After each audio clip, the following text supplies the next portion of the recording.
প্রকৃত কৃষকদের শনাক্ত করতে এবং তাদের হাতে সরাসরি ভর্তুকি পৌঁছে দিতে চালু হচ্ছে বিশেষ কৃষক কার্ড।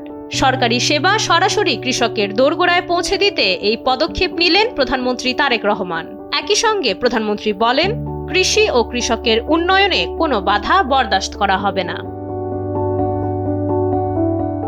23 ফেব্রুয়ারি সোমবার সচিবালয়ের মন্ত্রিপরিষদ বিভাগের সম্মেলন কক্ষে এই স্মার্ট কার্ড নিয়ে একটি গুরুত্বপূর্ণ সভায় সভাপতিত্ব করেন প্রধানমন্ত্রী। সভায় তিনি বলেন, কৃষকদের জীবনমান উন্নয়নে প্রযুক্তির সর্বোচ্চ ব্যবহার নিশ্চিত করতে হবে।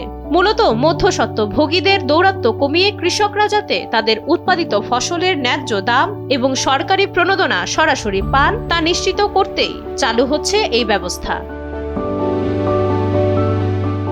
নির্বাচনের আগে দেওয়া প্রতিশ্রুতি অনুযায়ী প্রধানমন্ত্রী দ্রুততম সময়ের মধ্যে এই কৃষক কার্ড কার্যক্রম মাঠ পর্যায়ে বাস্তবায়নের নির্দেশ দিয়েছেন।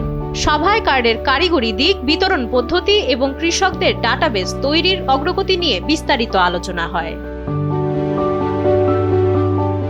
কার্ডের প্রয়োগ বাস্তবায়ন হলে প্রান্তিক কৃষকদের সরকারি অফিসে দৌড়ঝাঁপ কমবে এবং কৃষি ঋণ ও সার বীজের ভর্তুকি পাওয়ার প্রক্রিয়া আরও স্বচ্ছ ও আধুনিক হবে বলে মনে করছেন সংশ্লিষ্টরা।